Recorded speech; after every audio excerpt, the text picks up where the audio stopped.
اس دنیا کی خاطر اپنے رب کو بھول جاتے ہیں، جو ہمارا خالق بھی ہے، ہمارا مالک بھی ہے، صحت وہ دیتا ہے، ساری نعمتیں وہ دیتا ہے، لیکن ہم اس کو بھول جاتے ہیں۔ ہم سمجھتے ہیں کہ رزق کا ذمہ دار بھی میں ہوں، شفا کا ذمہ دار بھی میں ہوں، حالانکہ یہ سارے کام اللہ نے اپنے دست قدرت میں رکھے ہوئے ہیں۔ جو شخص صرف اپنی دنیا کو سنوارنے کی کوشش کرتا ہے کہ میری دنیا سدھر جائے، تو حضور نے فرمایا اس کو اللہ تعالیٰ 3 عذابوں میں مبتلا کر دیتا ہے۔ پہلا کیا ہے؟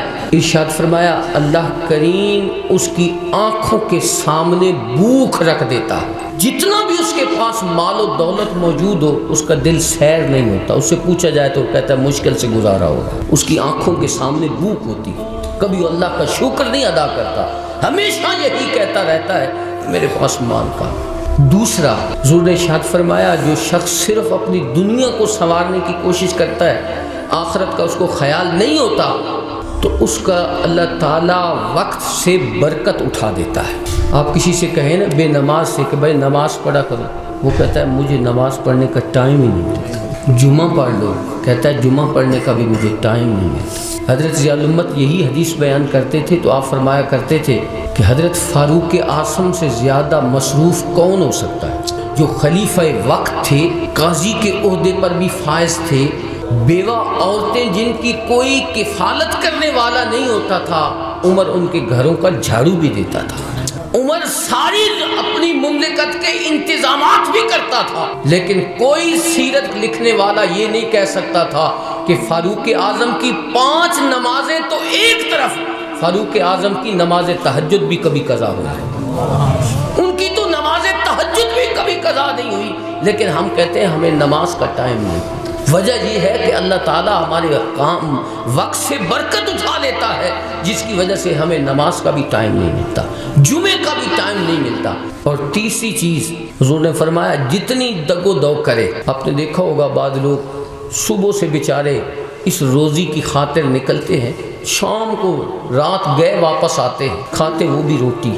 حضور نے فرمایا جتنی محنت کر لے ملے گا اس کو وہی ما قدر لہو جو اللہ نے اس کی تقدیر میں لکھ دیا تھا۔ بھاگتا رہے اللہ کی بارگاہ میں حاضر نہ ہو، لیکن ملے گا وہی جو اللہ نے اس کی تقدیر میں لکھا ہے۔ اور اللہ نے تقدیر میں کس وقت لکھا ہوتا ہے؟ جب آدمی ماں کے بطن میں، ماں کے پیٹ میں 4 مہینے کا ہوتا ہے، اس وقت اس کا رزق لکھا جاتا ہے، وہی رزق اس کو ملنا ہے جتنا اللہ نے لکھ دیا۔ اب جتنی مرضی آئے تگ و دو کرتا رہے، نماز نہ پڑھے، جمعہ نہ پڑھے، عید نہ پڑھے، نہ آئے اس کی بارگاہ میں، لیکن ملے گا اسے وہی جو اللہ نے اس کی تقدیر میں لکھا ہے۔ اور دوسرا وہ خوش نصیب جو اپنی آخرت کو سنوارنے کی کوشش کرتا ہے۔ کوشش کرنی ہے کہ اللہ تعالیٰ ہماری دنیا بھی بہتر کر دے، ہماری آخرت بھی بہتر کر دے۔ اس سے یہ نہیں سمجھنا کہ آدمی دنیا کے معاملات چھوڑ دے۔ ہمارا دین ہمیں یہ سکھاتا ہے ربنا آتنا فی الدنیا حسنہ وفی الآخرۃ حسنہ، کہ یا اللہ ہماری دنیا بھی بہتر کر دے، ہماری آخرت بھی بہتر، دونوں بہتر ہونی چاہیے۔ تو دنیا کے معاملات، اسلام یہ نہیں کہتا کہ تسبیح لے کر مسجد میں بیٹھ جاؤ، اسلام کہتا ہے کہ تم سارے دنیا کے معاملات کرو، لیکن جب نماز کا وقت ہو جائے تو سارے معاملات چھوڑ کر اللہ کی بارگاہ میں آ جاؤ۔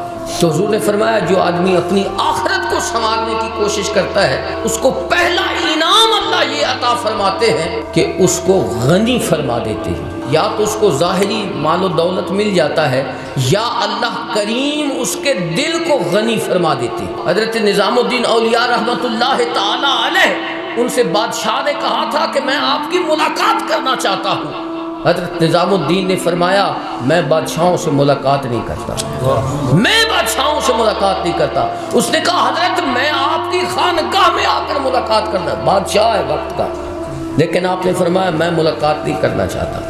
اس نے کہا میں حاضر ہو جاؤں گا، آپ نے فرمایا میں نے اپنی خانقاہ کے 2 دروازے رکھے ہوئے ہیں، تو ایک دروازے سے داخل ہوگا، میں دوسرے سے باہر چلا جاؤں گا۔ یہ ہوتا ہے دل کا غنا، جب انسان کو اللہ تعالیٰ دل کا غنا عطا فرماتا ہے تو وہ کسی بادشاہ کو بھی خاطر میں نہیں لاتا۔ اور دوسری نعمت وجمع اللہ شملہ، فرمایا اللہ تعالیٰ اس کے جو بکھرے ہوئے کام ہوتے ہیں نا، اللہ ان کی برکت ڈال دیتا ہے، اکٹھے کر دیتا ہے۔ وہ کبھی شکوہ نہیں کرے گا کہ مجھے نماز پڑھنے کا وقت نہیں ملتا، مجھے کوئی خیر کا کام کام کرنے کا وقت نہیں ملتا، اللہ اس کے کاموں اور وقت کے اندر برکت پیدا فرما دیتا ہے۔ اور تیسری چیز حضور نے فرمایا اللہ کریم جو اپنی آخرت کو سنوارنے کی کوشش کرتا ہے اللہ اس پہ یہ کرم فرماتا ہے، اتتہ الدنیا وہی راغمۃ، ہم دنیا کے پیچھے بھاگتے ہیں لیکن جو آدمی اپنی آخرت کو سنوارنے کی کوشش کرتا ہے حضور نے فرمایا دنیا اس کے قدموں میں آتی ہے،